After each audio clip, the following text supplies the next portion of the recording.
Fala pessoal, sejam todos muito bem-vindos ao canal André Cispe. Estou aqui com um grande parceiro, o Ademilson Nunes. Muitos já conhecem o trabalho do Ademilson, alguns não conhecem, no caso dos novos inscritos, mas vão conhecer hoje através de uma grande videoaula.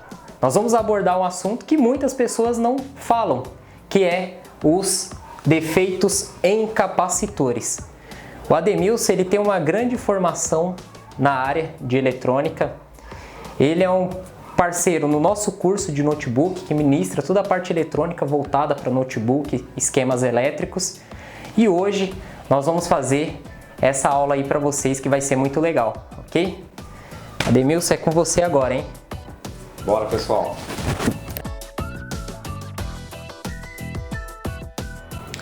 Bom, pessoal, antes de falarmos sobre defeitos de capacitores, primeiro vamos relembrar um pouquinho como funciona um capacitor, porque é fundamental que você conheça o princípio de funcionamento de um capacitor na hora de analisar um defeito.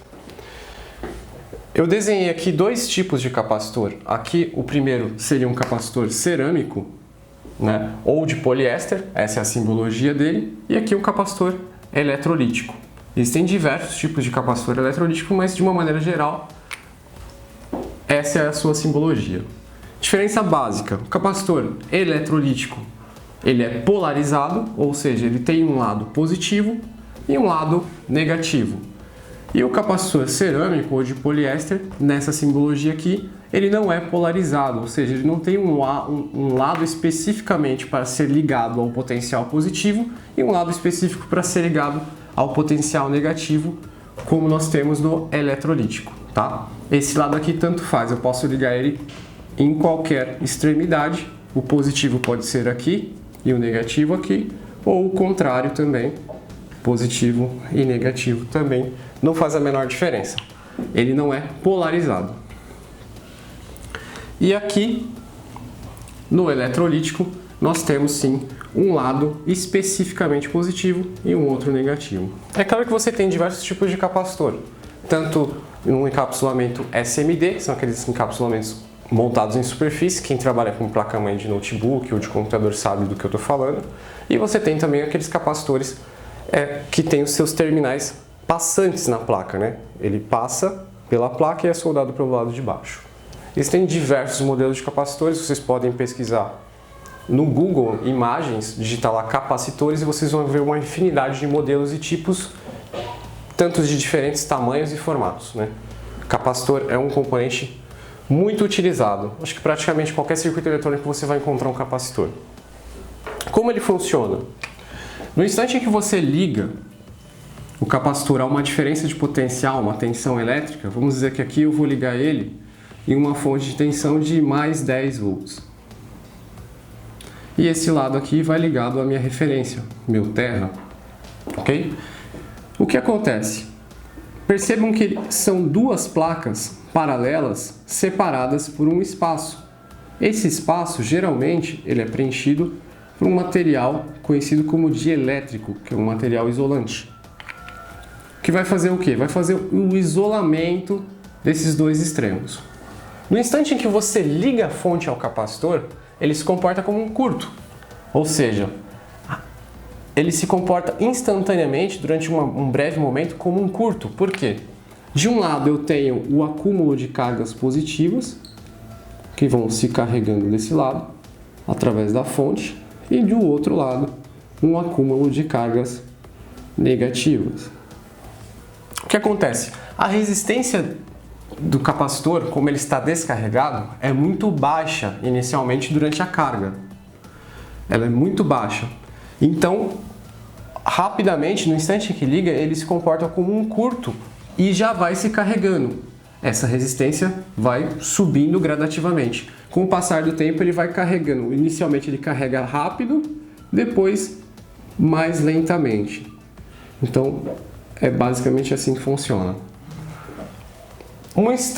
Uma vez que ele está carregado, o capacitor passa a se tornar um circuito aberto. Então eu posso simbolizar esse circuito aberto como uma chave. Eu tenho aqui uma chave aberta. Por que chave aberta? Porque ele está carregado. Uma vez que ele está carregado, não tem circulação de corrente. Não há circulação de corrente pelo capacitor.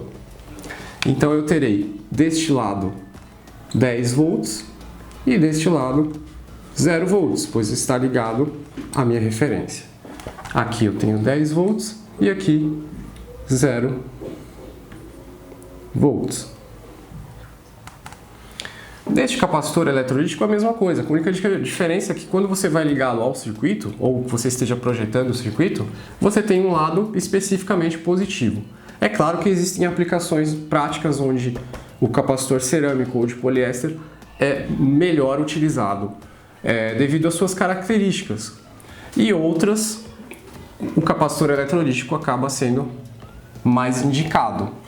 Uma diferença básica para que não compliquemos muito essa aula é que o capacitor eletrolítico geralmente ele tem maiores capacitâncias do que o capacitor cerâmico, né? Então você tem duas características básicas que definem um capacitor. É a sua capacitância. A capacitância seria a capacidade de armazenar carga elétrica desse capacitor. E geralmente ela é dada em farad, pela letra F, em seus submúltiplos, por exemplo, microfarad, nanofarad, picofarad. Então a tensão de isolamento seria o máximo de tensão que um capacitor pode armazenar, ou que ele poderia isolar. Então se você tem um capacitor aqui, nominalmente de 16 volts, ele pode receber e manter essa tensão isolada através desse capacitor até 16 volts, mas geralmente não se faz isso, você vai trabalhar sempre com uma margem aí de tolerância, né? Se ele suporta até 16, você vai trabalhar com 12, 13, nunca no máximo, para que ele não aqueça, ok? Com o capacitor eletrolítico, a mesma coisa, ele tem as mesmas características, mas geralmente ele tem maior capacitância. Você vai ver capacitor eletrolítico aí na casa de microfarad, de 1000 microfarad, 2000, 10.000 microfarad e por aí vai.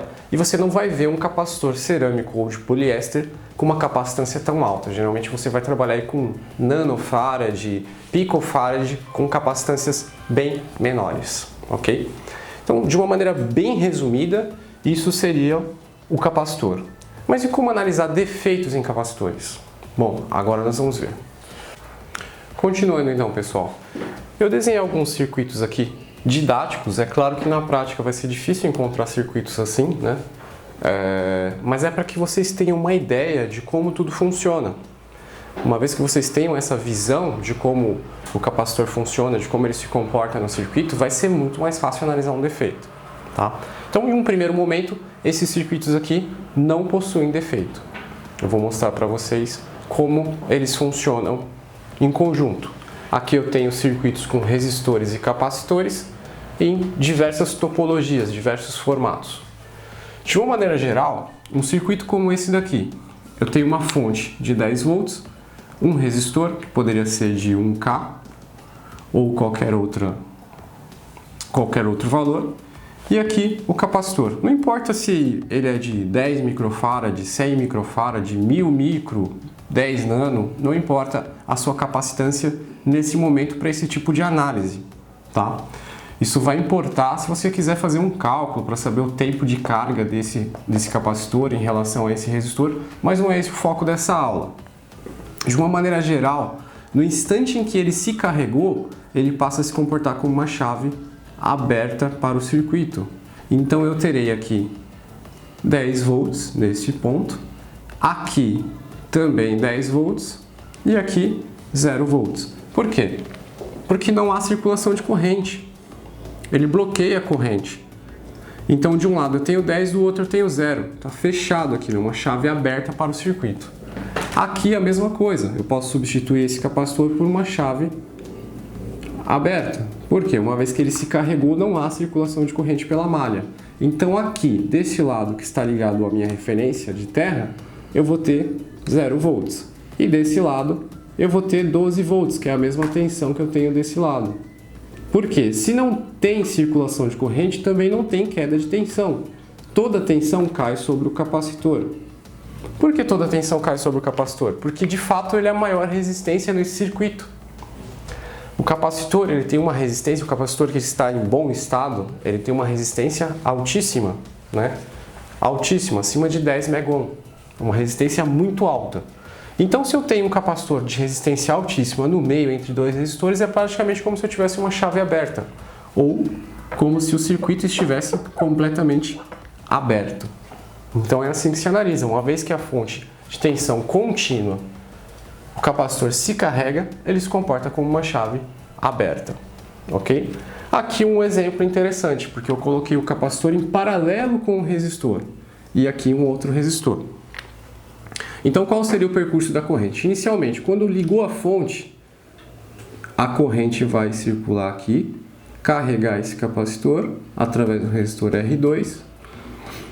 Por consequência, também vou ter uma pequena corrente por aqui.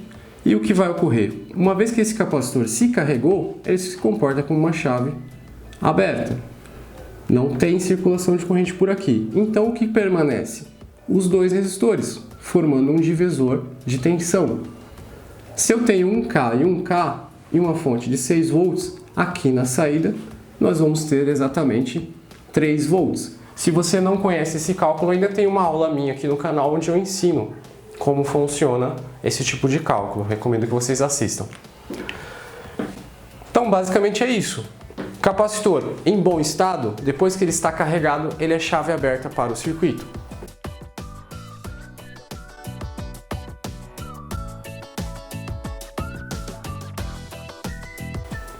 Bom, pessoal, chegamos finalmente na análise de defeitos. Nesse primeiro circuito, como que nós vamos analisar? Com a ponta de prova preta do multímetro, você prende ela na sua referência, no terra, e com a ponta vermelha você mede a tensão. Aqui na fonte, diretamente na fonte, antes do resistor, que pode ser de 1K, eu fui medir e encontrei 10 volts. Até aqui tudo bem. Então, se eu encontrei 10 volts desse lado, significa que a minha fonte está boa. A fonte está funcionando. Desse lado aqui do resistor, eu encontrei 0 volts. Mas lembra que eu falei que se o capacitor, uma vez que ele está carregado, ele se comporta como chave aberta, eu deveria ter a mesma tensão que eu tenho aqui, 10 volts, desse lado. Porque o capacitor seria carregado com esses 10 volts. Eu teria 10 volts aqui e 0 aqui. Mas o que acontece? Eu tenho 0 aqui e 0 volts aqui. Já fica claro, né, que eu posso ter um capacitor em curto, ou seja, esse terminal está encostando nesse. Então toda a corrente está sendo drenada por aqui. O capacitor está completamente em curto, então eu tenho 0 aqui e 0 aqui. Porém, posso ter um outro defeito também, né? Esse resistor poderia estar aberto. Por quê? Ele estando aberto, ele seria a maior resistência do circuito. Eu teria 10 aqui e 0 aqui também. Mas, nesse exemplo, eu vou considerar que o capacitor está completamente em curto. Por isso eu encontrei o 0 volt aqui e aqui também. O que mostra que esses dois pontos estão conectados, estão ligados. O curto é o último estágio de defeito de um capacitor, né? O capacitor, normalmente, ele não entra em curto diretamente. O que pode acontecer? Sim, pode acontecer, mas o defeito ele começa com a fuga, que nós já vamos ver nos próximos defeitos. Aqui eu tenho uma fonte de 12 volts, um resistor de 10K, um capacitor e outro resistor de 10K. E o que está acontecendo aqui? Eu tenho que medir nesse ponto sobre o resistor 4 volts e desse lado no capacitor 8 volts. Então sobre o resistor R2 eu tenho 4 volts, sobre o capacitor 4 para 8, quanto falta? 4 volts. Então sobre o capacitor eu também tenho 4 volts e 8 para 12, 4. Sobre o resistor R1, também 4 volts. O que está acontecendo aqui? Se o capacitor, quando está bom, ele deve se comportar como chave aberta, então eu deveria ter 12 aqui e 0 aqui, porque não tem passagem de corrente. O simples fato de eu estar medindo uma queda de tensão, ou seja, aqui eu tenho 12, de 12 caiu para 8, ou seja, caiu 4 volts sobre o R1. Aqui eu tenho 8, nesse ponto eu tenho 4, ou seja, caiu 8 para 4, 4 volts sobre o capacitor C1. E de 4 para 0, caiu 4 volts sobre o resistor R2. Isso aqui já me mostra que está tendo queda de tensão sobre os componentes. Se há queda de tensão sobre os componentes, então existe circulação de corrente. Está circulando corrente aqui. A tensão já está me dizendo isso. A própria tensão já me diz que aqui está circulando uma corrente. O que pode estar acontecendo? Esse capacitor não está em curto, porque se ele estivesse completamente em curto, eu teria a mesma tensão aqui, e eu não tenho. Né? Se ele estivesse completamente em curto, eu teria a mesma tensão desse lado e a mesma tensão deste. Mas não, ele está tendo uma pequena queda de tensão, o que me mostra que internamente o capacitor tem um pequeno resistor, que é o que a gente chama de fuga. Esse capacitor, que originalmente o capacitor, como eu falei para vocês, ele tem uma resistência altíssima, muito grande, nesse caso ele teve a sua resistência alterada e passou a ter uma resistência menor, um pouco menor. Isso é fuga. O capacitor adquiriu uma pequena resistência, ao invés de ter uma resistência muito alta, ele passou a ter uma resistência mais baixa. Então aqui eu tenho um capacitor em fuga. Eu poderia substituir esse capacitor, para que vocês entendam um pouco melhor o defeito, por um único resistor. Um resistorzinho que simula essa fuga de corrente, porque está tendo uma drenagem de corrente desse ponto para esse ponto. Se aqui, sobre um resistor de 10K, está caindo 4 volts, e aqui, sobre o capacitor de 4 para 8, também está caindo 4 volts, dá até para saber qual que é o valor da resistência dessa fuga, que seria de 10K. Ou seja, cai 4 volts sobre um resistor de 10K e 4 volts sobre outro resistor de 10K. Como está caindo 4 volts sobre o capacitor, ele está em fuga, e essa fuga é de aproximadamente 10K. É claro que isso é didático. No dia a dia, na bancada, você não precisa saber qual que é a fuga do capacitor, né? Qual que, em escala ômica, qual seria a fuga desse capacitor? Você não precisa saber disso. Uma vez que você detectou que ele está com defeito, você troca, né? É bastante simples. O capacitor está em fuga, significa que ele ainda não entrou em curto, porque essa fuga ela vai se agravando no circuito. Ela vai se agravando, se agravando. Essa resistência que era altíssima, ela continua diminuindo. Então aqui ela está em 10K. Se o aparelho continua ligado, depois de algum tempo ela pode ir diminuindo. Pode chegar a 5K, 1K, 500 ohms, até chegar muito próximo de 0 ohm, que seria o curto, né? O 0 ohm de verdade não existe.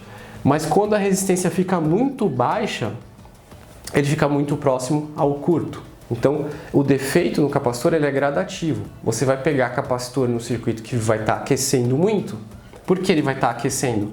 Porque ele adquiriu uma resistência baixa. Se a resistência está baixa, vai circular muita corrente por ele. Como o corpo do capacitor não foi projetado para suportar toda aquela corrente, ele começa a dissipar muito calor devido ao atrito da passagem de corrente por um corpo. Então o capacitor ele vai aquecer. Né? Esse aquecimento está muito ligado à própria fuga. E por aí vai. Então aqui o defeito, capacitor em fuga. Aqui eu tenho outro defeito que também é fuga. Já dá para ver pela tensão. Porque se ele tivesse em curto eu teria 0 aqui e 0 aqui, porque o capacitor está diretamente ligado, um dos seus terminais diretamente ligado ao terra, diretamente ligado à referência. Se eu tenho uma fonte de 6 volts, sobre o meu capacitor está caindo 2 volts, quanto cai sobre o resistor? R1. 2 para 6 está caindo 4 volts. Então, se um resistor de 1K cai 4 volts, no capacitor está caindo 2 volts. 2 é metade da tensão de 4. Então, já dá para saber que eu tenho uma fuga aqui também. Internamente foi feito um mini resistorzinho que está drenando corrente por entre as placas do capacitor. Essa fuga adquirir uma resistência tal que sobre o capacitor eu tenho uma queda de tensão de 2 volts. Se um resistor de 1K está caindo 4 e aqui cai 2, que é a metade, então eu posso dizer que essa fuga é metade do valor desse resistor. Então aqui eu tenho aproximadamente 500 ohms de fuga. Para que vocês consigam compreender melhor como ela funciona. Então esse capacitor ainda não entrou em curto. Ele está um estágio antes do curto. Ele está em fuga. Mas vocês podem estar se perguntando, toda essa proposição didática para que vocês entendam os defeitos nos capacitores. Mas como você vai procurar isso na prática? Existem diversas técnicas, né? Como eu falei para vocês inicialmente, isso é uma proposição didática, dificilmente vocês vão encontrar um circuito como esse na prática. Na prática vocês vão encontrar coisas mais parecidas com o que eu vou mostrar em seguida. Bom pessoal, esse já é um circuito que vocês provavelmente vão ver na prática. Onde nós temos aqui uma fonte de tensão de mais de 19 volts. Esse circuito é bastante parecido com o circuito de entrada de notebook, né? Vocês vão encontrar bastante esse tipo de filtro, LC, né? Que é um filtro passa-baixa. Não é o objetivo dessa aula explicar esse circuito aqui passa-baixa, é LC, mas só para curiosidade de vocês, a ideia é que ele bloqueia as altas frequências oriundas do chaveamento do adaptador. Ou seja, você tem uma fonte no notebook, uma fonte externa, que é um conversor DC-DC, feito que gera essa tensão de 19 volts a partir da rede elétrica, utilizando uma técnica de chaveamento. Esse chaveamento cria uma frequência muito alta que poderia criar erros de nível lógico nos circuitos integrados da placa. Poderia ser prejudicial para o processamento dessa placa. Então, utiliza-se esse filtro logo na entrada para bloquear essas altas frequências e permitir apenas as frequências mais baixas desses 19 volts passar por esse circuito. Mas aqui nós temos 3 capacitores, logo na entrada do notebook, né? Ou de algum outro tipo de equipamento, que muitos outros equipamentos utilizam esse tipo de circuito também. Aqui eu tenho 3 capacitores ligados em paralelo, né? E aqui uma saída de tensão. Então eu vou ter aqui uma tensão armazenada, na verdade cargas elétricas armazenadas aqui nesses capacitores, e uma vez carregados eles vão se comportar como chave aberta, mantendo essa tensão aqui estabilizada. Mas o que pode acontecer? Vamos dizer que esse capacitor aqui esteja entrado em fuga, não curto, fuga. O que vai acontecer? Uma vez carregado, ele deveria bloquear a corrente, se comportar como chave aberta. Mas uma vez que agora eu tenho essa pequena fuga, ele funciona como um resistor, como uma carga. É como se eu tivesse uma pequena carga sendo alimentada aqui. Então esses 19 volts vão continuar aqui. Esse capacitor ele se carregou, se comporta como chave aberta. Se carregou, se comporta como chave aberta. Quando chega aqui, deveria se comportar como chave aberta, mas não. Drena corrente para o terra. Uma vez drenando corrente para o terra, vamos dizer que esse capacitor, esse resistor, aliás, ele tem adquirido uma fuga de mais ou menos 1K. Mais ou menos 1K. Qual seria a corrente que está circulando aqui? Por lei de Ohm, nós conseguiríamos saber exatamente a corrente. Então vamos lá. V igual a R vezes I, que é a fórmula da lei de Ohm. A tensão eu tenho, que é 19 volts, igual, eu estou supondo, né, só para que vocês saibam mais ou menos como isso funciona, que aqui é uma fuga de 1K vezes a corrente que eu não sei. Então eu vou pegar esses 19 volts, dividir por 1000, passa para cá dividindo, tá multiplicando, passa para cá dividindo, e eu vou saber qual é a corrente. 19 dividido por 1000 dá 0,019 amperes. Se eu pegar agora essa corrente e multiplicar por 19 volts, eu vou saber qual é a potência dissipada no circuito. 0,019 ampere multiplicado por 19 volts é igual a 0,361. watts. Então essa é a potência dissipada. Não é uma potência relativamente alta, eu tenho menos de 1 watt, né? Mas isso aqui já gera um pequeno aquecimento. Então se você está analisando um circuito como esse aqui, e você tem 3 capacitores, um ao lado do outro, e com o próprio dedo, ou utilizando um termômetro de infravermelho, existem várias técnicas, vai depender muito do que vocês têm na bancada, né? O próprio dedo você pode utilizar para sentir que esse aqui ele está aquecendo um pouco mais do que os outros, né? Se esse está em fuga, ele vai esquentar um pouquinho, mas aqui é com uma fuga alta, né? Se essa fuga fosse, ao invés de 1K, fosse de 500 ohms, eu teria 500 ohms de fuga, eu teria o dobro dessa potência aqui, então ele já ia aquecer muito mais, porque ele estaria muito mais próximo de um curto, a resistência é muito mais baixa. Como se faz para descobrir um capacitor em fuga como esse aqui? Geralmente o que se faz é pegar uma fonte de bancada, uma fonte auxiliar, ligar uma tensão controlada aqui, poderia ser 5 volts, 10 volts, depende. Para quê? Uma vez que eu liguei uma fonte aqui, o circuito daqui para cá, em algum ponto ele tem que ter um componente que isole essa parte da placa. Digamos que o que liga nesse bloco aqui, eu tenho outros circuitos da placa que são alimentados através deste. Mas entre esses dois pontos eu poderia ter, por exemplo, um resistor que faz essa ligação. Para que eu saiba, eu já sei que tem um consumo, porque eu liguei na minha fonte e a minha fonte acusou uma determinada corrente que não deveria existir, né? A placa em stand-by ela deveria ter a tensão lá, mas zero de corrente de consumo. Então, se está tendo consumo de corrente, eu já sei que tem um defeito.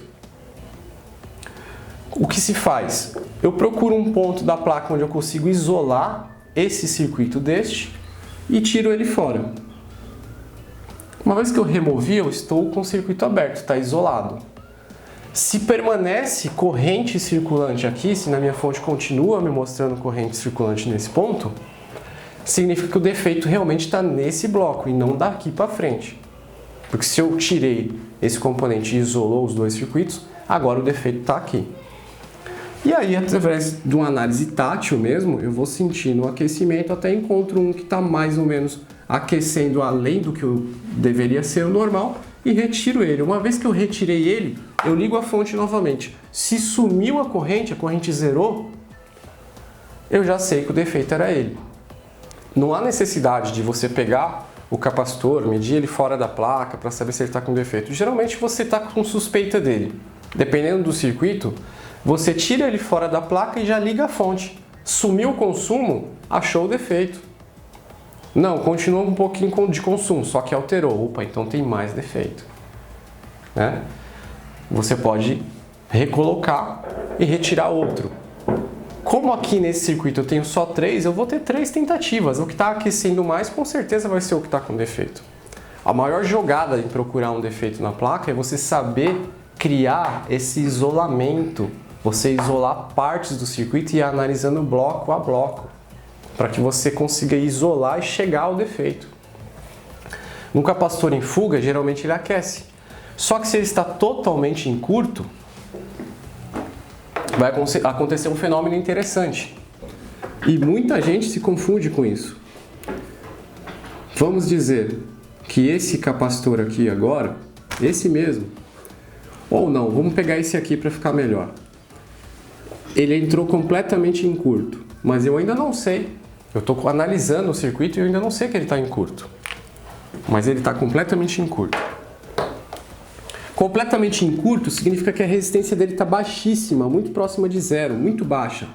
Lembrando que nós já isolamos a placa. Eu já encontrei um ponto onde eu consegui isolar o restante do circuito desse circuito e eu sei que o defeito está aqui. Por quê?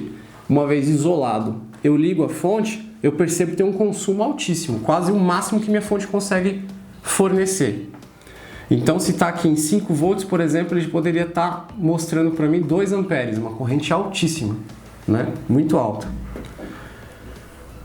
Em matéria de potência, 2 multiplicado por 5, eu tenho 10 watts. Então, já tem uma dissipação de calor alta aqui nesse circuito.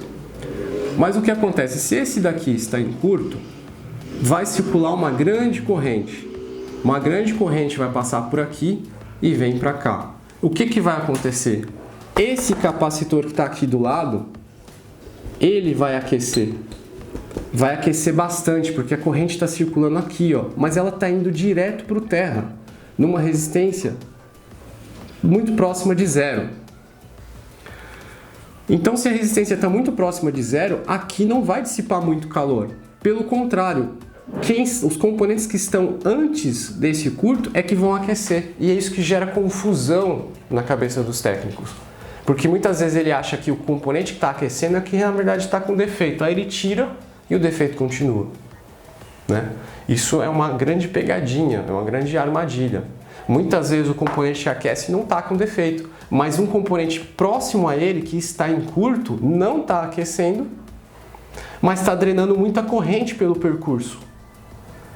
E o que ocorre é que se a resistência dele é baixa, ele não vai aquecer mesmo, não vai aquecer tanto, até certo ponto.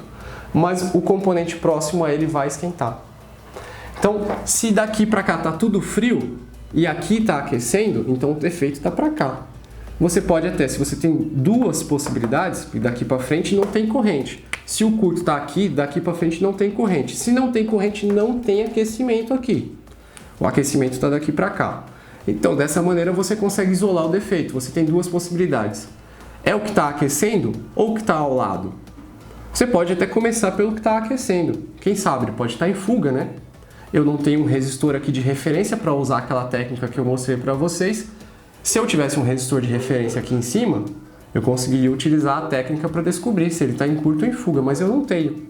Então eu sou obrigado a fazer tentativa e erro.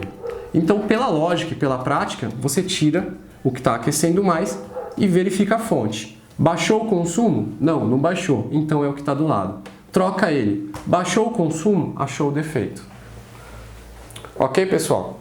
Bom, essa foi uma pequena demonstração teórica do que é curto e do que é fuga, dos defeitos dos capacitores e também uma breve explanação de como é feita a análise disso na prática. Queria agradecer a todos que seguem aí o canal André Cisp, todos os amigos e amigas que assistiram a aula completa do professor Ademilson. Uma super aula, né, como eu disse no início, sobre defeitos em capacitores. E como vocês podem ver, nós temos aqui mais um parceiro junto, que é o professor Daniel. Olá. E muitos já conhecem, né, o professor Daniel. Nós temos vários projetos, curso de gravação de BIOS, conserto de monitores, o curso de notebook, o novo curso, né, o Daniel, ele participa também, é um dos professores, né, junto comigo e o professor Ademilson.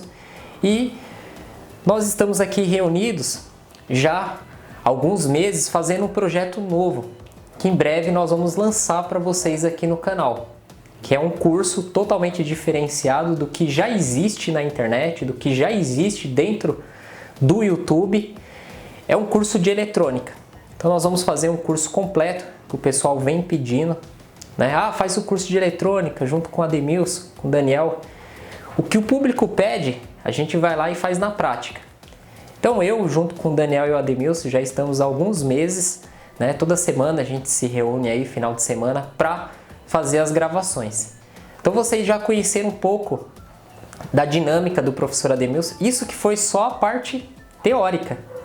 Porque no curso a gente vai fazer o quê? Vai ter a parte teórica, como vocês viram aqui no quadro, e a parte prática na bancada, e vai ter vários projetos, né? Então você vai concluir o curso e você vai estar capacitado para pegar qualquer tipo de placa eletrônica, qualquer tipo de equipamento e conseguir fazer uma análise em cima dos componentes. Então eu estou finalizando esse vídeo já informando para vocês, tá, que nós estamos com esse projeto, que logo nós vamos estar voltando aqui no canal e falando sobre o lançamento, como que vai funcionar, como que faz para fazer esse curso, vamos passar todos os detalhes. No momento está em andamento, então nós não temos o curso pronto, tá? Não temos o curso para oferecer para vocês, né? Eu só estou falando aqui porque o pessoal está pedindo muito, mandando muitos e-mails. O professor Daniel recebe bastante e-mail, mensagens pedindo curso de eletrônica, sim, o Ademilson, também, sim. Creio que também. Nós fizemos eletrônica aplicada para notebook. que está dentro do curso de notebook. Já esse projeto que nós vamos estar lançando aí, não sei se vai ficar pronto mês que vem, mas nós estamos correndo aí, né? Queremos lançar aí até o final de outubro. Vai ser um curso completo de eletrônica, do básico até o avançado, tanto na parte teórica quanto a parte prática, toda a parte de ferramentas. Ok, pessoal? Então, muito obrigado. Próxima aula vai ser, Daniel. Estarei postando aí daqui uns 2, 3 dias. Vai ter a aula do Daniel, vai trazer uma surpresa aí para vocês bem legais. Vamos deixar no suspense. Deixa na expectativa. Até a próxima, hein, pessoal? Até a próxima. Pessoal. Deus o abençoe e muito obrigado por sua atenção. Não se esqueça de se inscrever no canal e deixar o seu like. Para receber notificações de vídeos novos, clique neste sininho. Até a próxima!